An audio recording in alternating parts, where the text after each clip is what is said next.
लोग अक्सर समझते हैं कि जो व्यक्ति चुप रहता है वह कमजोर होता है, लेकिन सच्चाई इससे बिल्कुल उलट है। असली शक्ति उसी के पास होती है जो अपनी भावनाओं पर नियंत्रण रखता है, जो हर उकसावे पर टूटता नहीं, हर शब्द पर बिखरता नहीं, हर ताने पर जलता नहीं। दुनिया में हर तरफ शोर है, किसी का व्यवहार, किसी का स्वर, किसी की नजरें, किसी का आरोप, सब जैसे आपकी शांति को भंग करने की कोशिश में लगे हुए हों। लेकिन कोई भी आपकी अनुमति के बिना आपके भीतर प्रवेश नहीं कर सकता। यह समझना ही आत्मनियंत्रण का पहला कदम है। बहुत लोग यह मानकर चलते हैं कि उन्हें हर बात का जवाब देना जरूरी है, हर बहस जीतना जरूरी है, हर गलतफहमी साफ करनी जरूरी है। लेकिन ऐसा सोचते सोचते वे थक जाते हैं, टूट जाते हैं और खुद को खो देते हैं। क्योंकि जब आप हर चीज पर प्रतिक्रिया देते हैं तो आप अपने भीतर से शक्ति खोते जाते हैं। लेकिन एक व्यक्ति जिसे आप शायद जानते भी हों ऐसा था, जो कभी जल्दी क्रोधित नहीं होता था। उसके सहयोगी उसका मजाक उड़ाते, लोग उसकी बात काट देते, कभी कभी तो उसकी मेहनत को भी अनदेखा कर देते, लेकिन वह केवल देखता, सुनता और शांत रहता। लोग इसे कमजोरी समझते थे, लेकिन धीरे धीरे उन्होंने महसूस किया कि उसकी शांति उन्हें असहज कर रही है। क्योंकि जब आप प्रतिक्रिया नहीं देते तब सामने वाला अपनी ही ऊर्जा में उलझ जाता है। वही हुआ। एक दिन उसकी टीम में बड़ा विवाद हुआ। लोग बहस में उलझ गए, आवाजें ऊंची हो गईं, माहौल गर्म हो गया और सब उसके निर्णय का इंतजार करने लगे। लेकिन वह बिना घबराए केवल एक वाक्य बोला, हम बाद में बात करेंगे, अभी कोई भी निर्णय साफ दिमाग से नहीं हो सकता। यह वाक्य कमरे में चाकू की तरह उतर गया। बहस अचानक शांत हो गई। सबने पहली बार महसूस किया कि असली अधिकार आवाज में नहीं, संयम में होता है।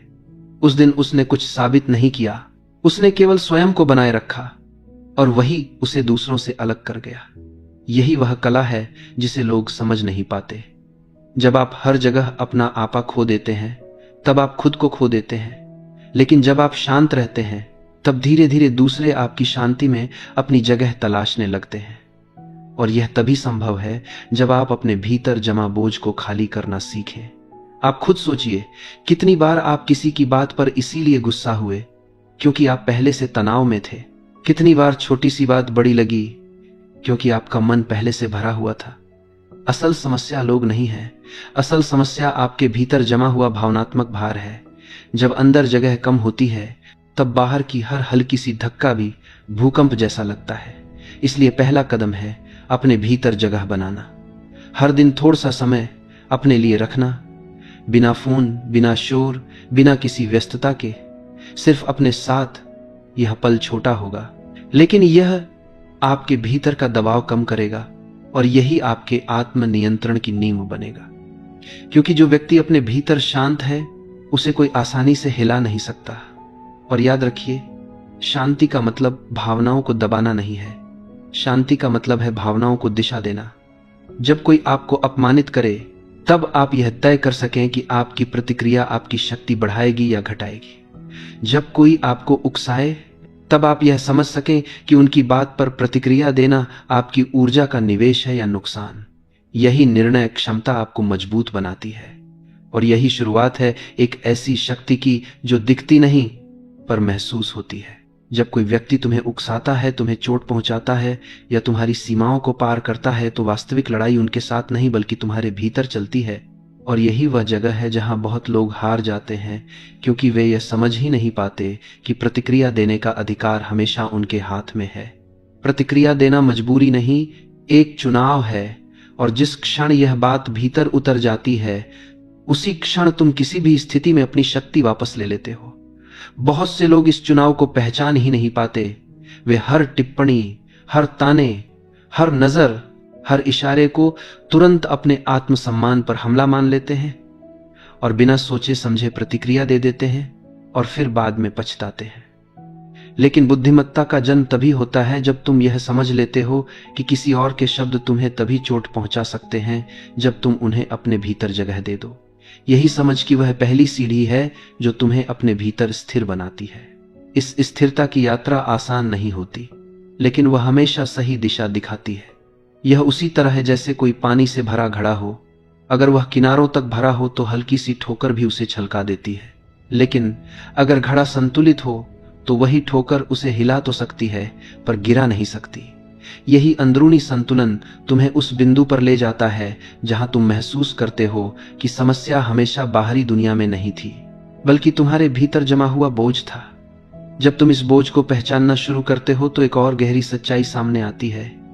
किसी भी स्थिति में तुम्हें सबसे ज्यादा थकाने वाली चीज वह घटना नहीं होती जो बाहर होती है, बल्कि वह कहानी होती है जो तुम उसके बारे में अपने भीतर बनाते हो। कोई व्यक्ति कुछ कहता है, लेकिन उसके कहने के बाद तुम जो अर्थ जोड़ते हो वही तुम्हारे भीतर तूफान पैदा करता है। लोग तुम्हें छोटा नहीं महसूस कराते, तुम उनकी बातों को अपने मूल्य से जोड़कर खुद को छोटा महसूस करवाते हो। यह समझना जितना सरल लगता है उतना ही कठिन होता है उसे जीना, लेकिन एक बार जब तुम इसे जीना शुरू कर देते हो तो तुम देखोगे कि जीवन का एक बड़ा हिस्सा अचानक हल्का लगने लगता है, क्योंकि तुम अनावश्यक बोझ उठाना बंद कर देते हो। यह वही मोड़ है जहां तुम बाहरी दुनिया के प्रति कम संवेदनशील और अपने भीतर के प्रति अधिक सजग हो जाते हो। सजगता का यह रूप तुम्हें प्रतिक्रिया देने की जल्दी से मुक्त करता है। तुम अपने भीतर जगह बनाना शुरू करते हो, वह जगह जहां भावनाएं आती जाती हैं लेकिन तुम्हें हिलाती नहीं। इस जगह में शांति रहती है, और यह शांति तुम्हें निर्णय लेने की वह शक्ति देती है जो पहले भावनाओं के शोर में डूब जाती थी।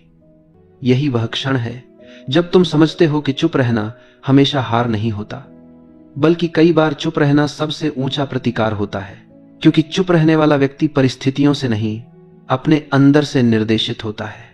और यही चुप्पी धीरे धीरे वह शक्ति बन जाती है जिससे लोग तुम्हें हल्के में लेना बंद कर देते हैं। वे देखते हैं कि तुम आसानी से नहीं टूटते, आसानी से नहीं उकसाए जाते, आसानी से नहीं बहकते। और यह सहज न टूटना, यह शांत रहना, यह संयम, यही वह बात है जो तुम्हें भीतर से मजबूत और बाहर से प्रभावशाली बनाती है। अब धीरे धीरे तुम हर परिस्थिति को एक परीक्षा की तरह नहीं बल्कि एक दर्पण की तरह देखने लगते हो, जो दिखाती है कि तुम्हारा केंद्र कितना स्थिर है। और जब तुम इस स्थिरता की कला सीख लेते हो तब तुम प्रतिक्रिया नहीं करते, तुम निर्णय लेते हो। तुम विचलित नहीं होते, तुम दिशा चुनते हो। तुम बहस नहीं करते, तुम सीमाएं तय करते हो। यही वह बिंदु है जहां जीवन बदलना शुरू होता है, भीतर से, चुपचाप, बिना शोर के, लेकिन गहराई से। अब कहानी यहीं से और गहरी होने लगती है, क्योंकि यहीं से असली परिवर्तन शुरू होता है। जब कोई व्यक्ति अपने ही मन के शोर को पहचानना शुरू करता है, तभी वह समझ पाता है कि उसकी सबसे बड़ी लड़ाई दुनिया से नहीं, अपने भीतर से है। प्रतिक्रिया करना आसान है, लेकिन अपनी प्रतिक्रिया को चुनना यही असली ताकत है। अधिकतर लोग इसलिए थक जाते हैं क्योंकि वे हर शब्द, हर चेहरा, हर परिस्थिति को अपने ऊपर ले लेते हैं, जैसे हर चीज उन्हें ही चोट पहुंचाने के लिए बनी हो। पर सच यह है कि दुनिया उतनी कठोर नहीं जितनी हमारी अनियंत्रित भावनाएं उसे बना देती हैं। उस दिन मार्ता ने महसूस किया कि उसकी थकान काम की वजह से नहीं थी, बल्कि उस बोझ की वजह से थी जिसे वह हर घटना के बाद अपने भीतर जमा करती जा रही थी। यह बोझ वही है जो हर इंसान अपने जीवन में किसी न किसी रूप में ढोता है। पुरानी बातों की चुभन, अधूरी अपेक्षाएं, गैर जरूरी दुहक और दूसरों की राय का भार।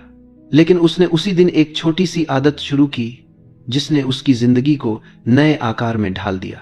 हर रात वह 5 मिनट बैठकर खुद से बस एक सवाल पूछती, आज मैंने किस बात को जरूरत से ज्यादा महत्व दे दिया। यह छोटा सा सवाल उसके भीतर एक बड़ा दरवाजा खोलने लगा। धीरे धीरे उसे समझ आने लगा कि उसकी परेशानियां दूसरों की वजह से नहीं, बल्कि उसके भीतर पैदा हुई उन धारणाओं के कारण थीं जिन्हें उसने कभी परखा ही नहीं। यही वह मोड़ था जहां उसने सीखा कि खुद को पढ़ना उतना ही जरूरी है जितना दूसरों को पढ़ना।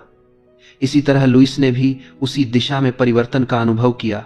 कुछ शब्द, कुछ इशारे, कुछ गलतफहमियां पहले जहां वह तुरंत भड़क जाता था, वहीं अब उसके भीतर एक विराम पैदा होना शुरू हो गया।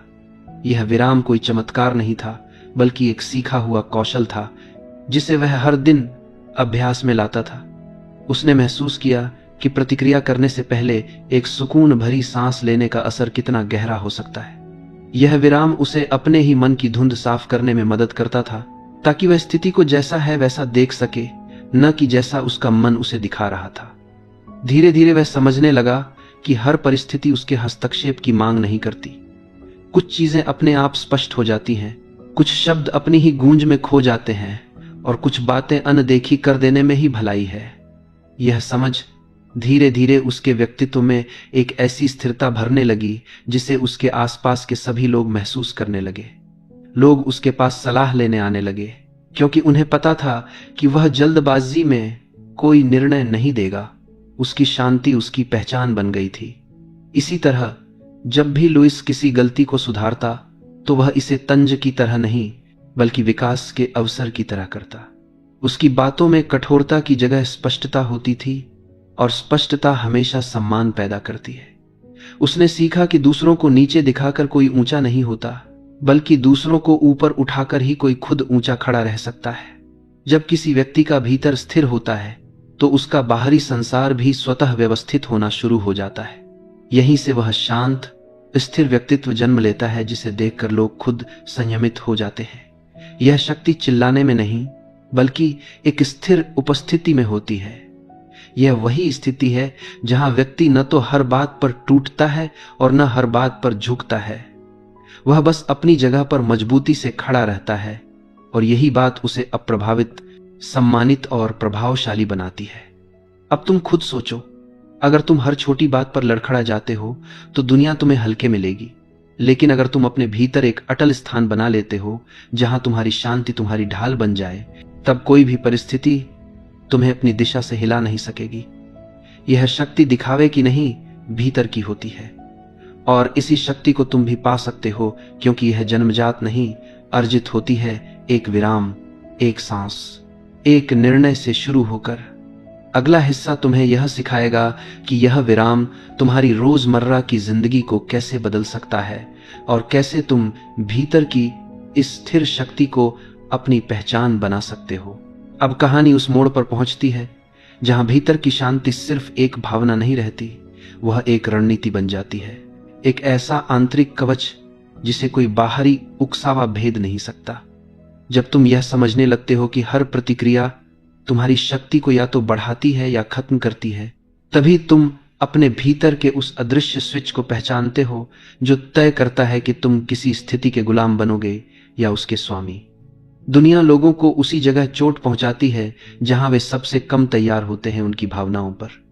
एक शब्द, एक ताना, एक नजर, बस इतना काफी होता है किसी को असंतुलित करने के लिए। और यही वह जगह है जहां अधिकतर लोग हार जाते हैं, क्योंकि उनका मन हर आवाज, हर इशारे, हर असहमति के साथ हिलने लगता है।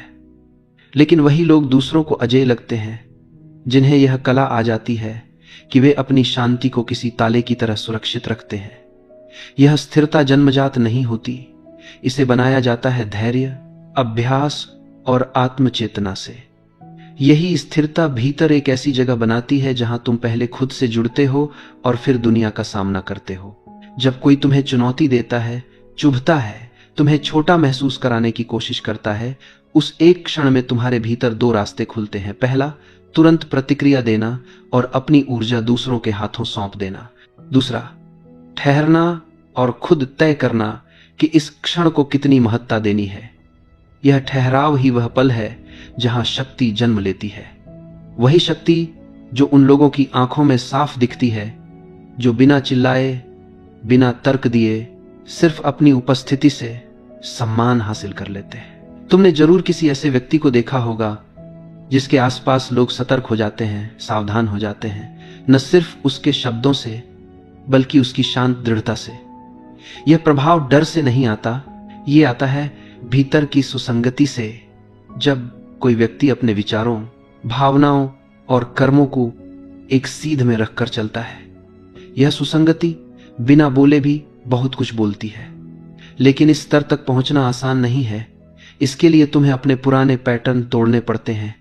वह आदत कि हर बात का जवाब देना है, हर आरोप का बचाव करना है, हर असहमति को सुधारना है। धीरे धीरे तुम समझते हो कि तुम्हें हर लड़ाई लड़ने की जरूरत नहीं, क्योंकि हर लड़ाई तुम्हारे लिए बनी ही नहीं होती। जब तुम यह पहचानने लगते हो कि कौन सी बात तुम्हारे भीतर प्रवेश की अनुमति पाएगी और कौन सी नहीं, तभी तुम अपनी भावनाओं के स्वामी बनते हो। धीरे धीरे तुम्हारी प्रतिक्रियाएं बदलने लगती हैं। जहां पहले तुम फौरन बोल देते थे, अब तुम सांस लेते हो। जहां पहले तुम टूट जाते थे, अब तुम अवलोकन करते हो। जहां पहले तुम अपने आप को गलत साबित होने के डर से बचाते थे, अब तुम समझते हो कि सही होने की जरूरत ही नहीं है।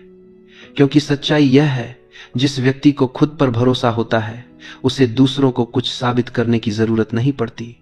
और यही भरोसा धीरे धीरे अंदर एक गहरी शक्ति बनाता है, एक ऐसा मौन जो शोर से अधिक प्रभावशाली होता है। तुम्हारा यह परिवर्तन दूसरों की नजर से भी छिपा नहीं रहता।